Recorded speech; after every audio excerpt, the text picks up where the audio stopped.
Ladies and gentlemen, we all know the name of Pachelbel, and many of you connect Pachelbel, I guess, automatically to the famous Canon. While that is a beautiful composition, Pachelbel composed much more music. He was a very important composer in his time. You could say like a generation before Johann Sebastian Bach. He was actually also godfather to one of Johann Sebastian Bach's brothers. I don't remember which one, blanking on that. But in any case, he was connected to that context, so to say. He lived in south of Germany. Bach lived more in the middle of Germany, was very influential to Bach. And Pachelbel is unique in this sense that he combines like this early Baroque repertoire or like language with a kind of Italian singing style. It's also because he lived in southern Germany, so the influences from Italy were very big on him. And so for you as a player, whether you play the clavichord, the piano, the harpsichord, the digital piano, a keyboard, a synthesizer, it doesn't matter.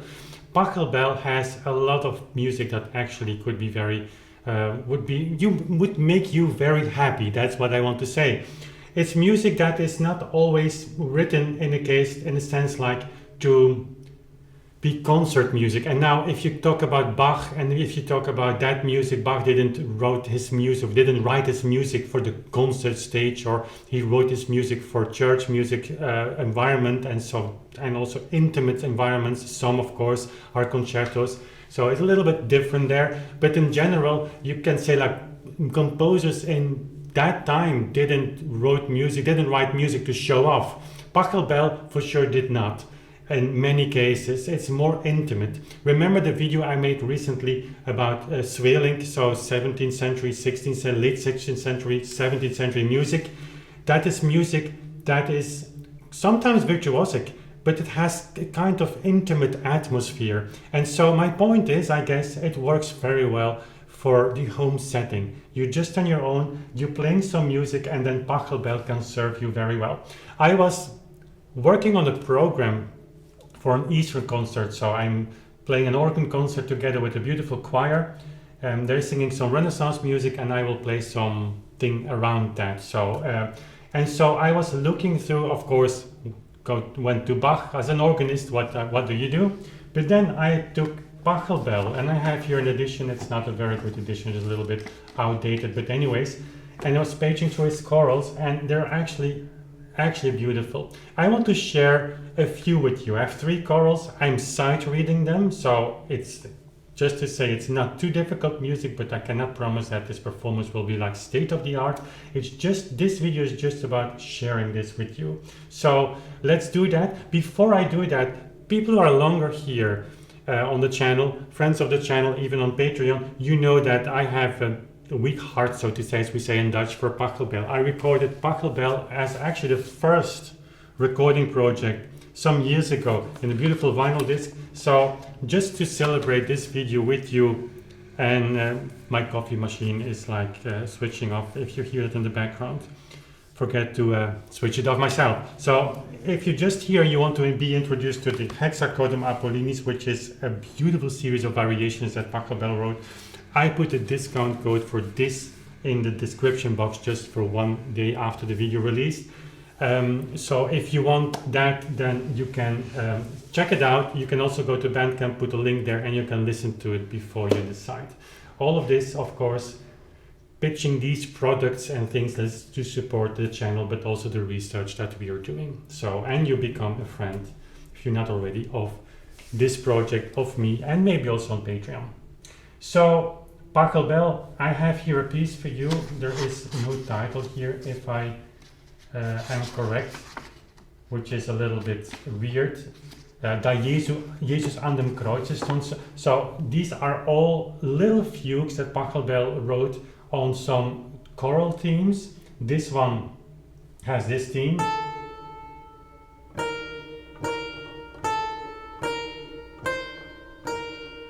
And it continues. Da Jesus an dem Kreuze stond. So Jesus was on the cross, so to say. This piece, if I wouldn't have told you that it was Pachelbel, you would think it's much earlier music. Again, you would definitely connect it to Zweeling or that environment. So let's say like a small century, so to say, before Pachelbel. So all of these composers, they were in a way, and especially in that time, they were aware of what was before them. They came from a certain tradition, and this is a reflection of that. So let's see how this sounds. This is a very open notation, very à la breve, no eighth notes, only half notes and quarter notes. That has an influence on the tempo, of course. It's actually doubling the tempo compared to a normal Bach piece. Let's say the invention number 1, if you play that 16th notes 4/4 common time, you kind of have to double the tempo here and maybe a little faster because you don't even have eighth notes. So the opener the notation, the longer the notes, so to say, the faster the piece becomes, and the faster the notes, the slower the piece becomes. So we have here a tempo of about, I think, half notes around the second, something like that.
That's it. So if you find a piece on IMSLP, or if you have an edition, I don't know about new editions. This edition made this piece for organ. I don't know if you can see that. So it has 3 lines with a pedal line, but you can easily play that on manual only. It was also, I think, meant for organ without pedal or a keyboard instrument. And so you just don't have to distract you by these 3 lines and say, okay, this is for organ. You just have to try it and you feel that it is actually for 2 hands. But you can, of course, add a pedal when you are on an organ that allows that. Let's go to another piece. This is a bigger one, O Lamm Gottes, unschuldig. So definitely with pedal. But here's another one, very other style. And it's very interesting to have this piece after the previous one. The previous one was like really in, I would say, old polyphonic style. Also the notation was like that. So old church style, as they would say, even deep into the 19th century, when composers like, yeah, of course, Mozart, Beethoven, especially Brahms, who was studying all that old notation, then they used that and they called that the church notation, like the open notation with like half notes and quarter notes and eighth notes with no 16th notes. That's the true alla breve. But that's of course very technical. Here we have a different piece. It's way more baroque, so to say. It's much later. You hear like kind of.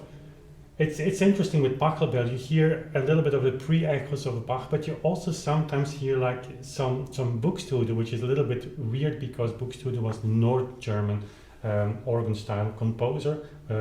Pachelbel was the opposite side of Germany at that time. Of course, Germany was not back then what Germany was today. So here a different piece on von der Auferstehung Christi, so the resurrection of Christ, and it's this melody.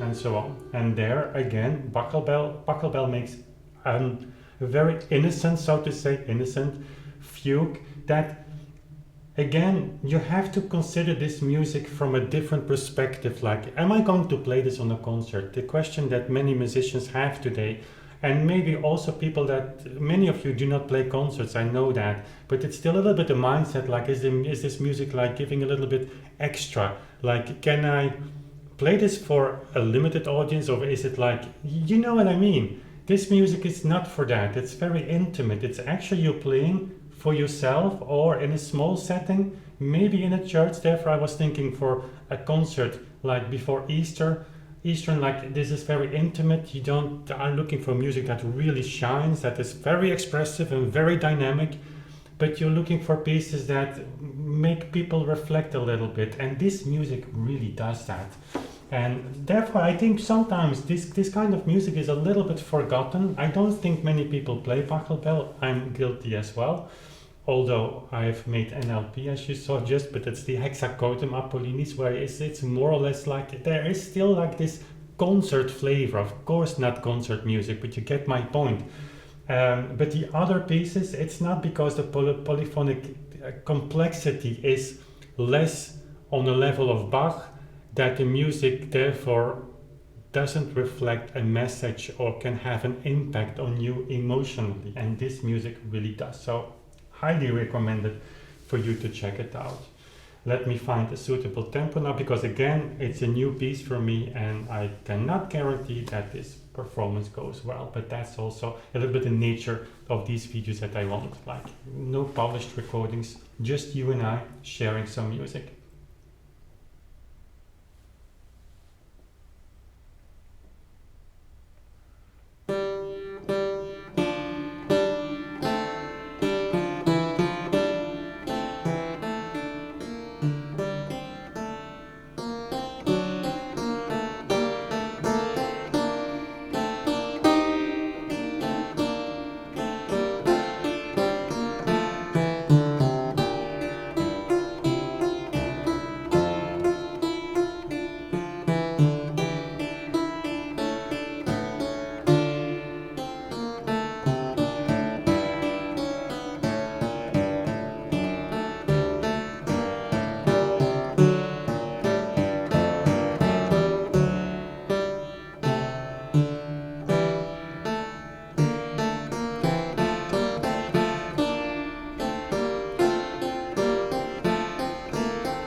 That's a very weird and beautiful ending.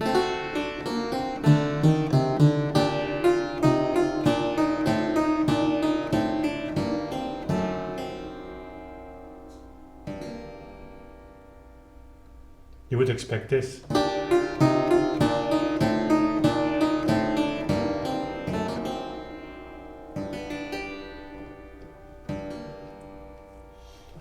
Of course, Eastern is not it's, yeah, you get my point. So again, I'm sight reading this. So that means that you can play this. I mean, this is not too difficult music. For many of you, I know you will have to practice, and my dream is to make like a membership site where I take you step by step through this process of how do you practice that, how do you start making fingerings, what are the principles of those, so that you have an environment where to come and we study music together from step 1 to step, like, I don't know, 5 or 6, with interpretation, with notation and things like that. Not too complex, not too difficult, but really on a level that many of you will benefit from. But I have to finish that tempo book first. That's what I promised myself and everybody in my environment, because it has to be finished, and I am finishing this. So just one last piece maybe here. I thought I had another one. It's a little bit after, so Pfingstfest, I don't know what's that in English, so after Eastern. We can do that. We can also do this, stay in the Passion style at times, so here. Again, I'm just paging through this bundle. This is a piece that also with pedal, but I see if I can play it without, and then we will talk about it. So let's just see what it is. It's a piece on Lamm Gottes, unschuldig. So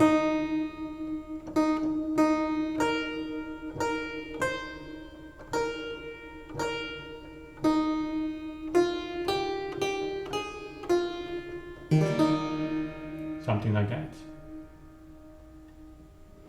And again, he makes Pachelbel, turns this into like a kind of, it's a figato, it's not a real fugue like with Bach, where you have these strict rules and everything with counterpoint and things like that.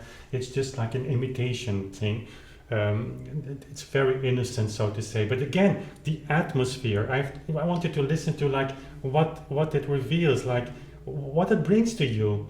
And it's, again, I cannot underline this enough. Music, oftentimes we are so spoiled with so much music that just hits us in the face in a positive way, and you have all kinds of things to listen to it. You are surprised, you are like, there are harmonic changes, like we talked about it also on Beethoven, like whatever composer, like there is a complex composition that is just made for you as a listener, not only to enjoy, but also to have an effect, like really to bring something from the composer to you. This is a completely different style. There's much more introvert, and we should not forget that this music, if you're sitting at your instrument like I'm sitting here, that's the most pleasant time that you can have as a musician, is just enjoy. I'm not saying simple music, because it has something there that is like, after so many centuries, still working, in a sense, like connecting to me in this case. Not simple in that case, but it doesn't shine like many of these later compositions, and that's something that's very addictive, I have to say. So let's try this piece and see, and you let me know in the comments what your take of this music is.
By the way, beautiful moment here. I don't know if you have noticed that. So, and then here it's indicated as a pedal entrance. So obviously I don't have a pedal here, but the clavichord, this clavichord sounds so amazing in the bass.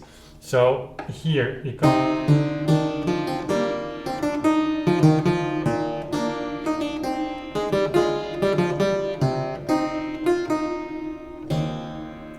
This is a surprise, this E flat. You don't expect that. So he suddenly goes to a kind of like D flat major, of course, as a fourth grade of F major before he stops there and ends in F major.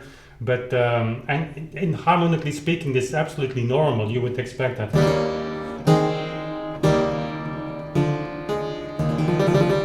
But the way he's doing that shows that Pachelbel is not just a composer.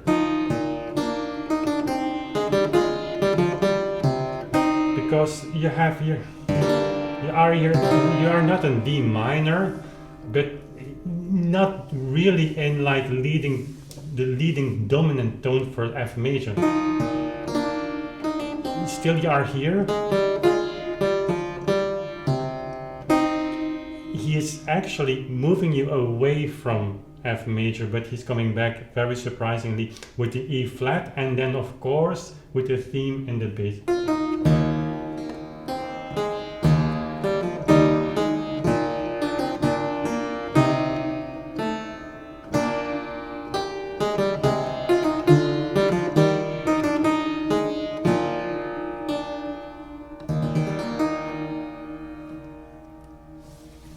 So go and try Pachelbel. For you, if you remember, I made a video like, you see all these colors? Those are registrations for different organs. So I play this piece in Leuven often, like the chaconne and F minor.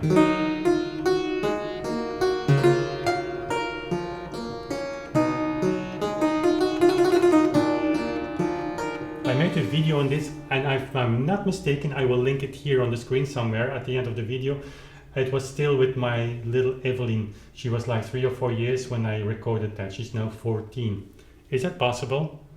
Maybe she was 5. I have no idea. It was one of those videos that like of course you have a memory for that, and Sophie was page turning. So I will link it here, also here. Pachelbel, what she's doing.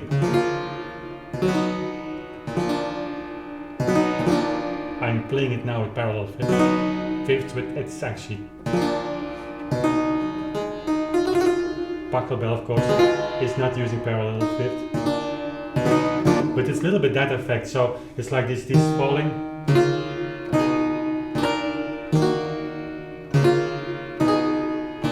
and then continuously variations, making variations of that. He's a master in that. So it's a beautiful, beautiful piece. I will link it here in the description box, but especially I can put it on screen as a video.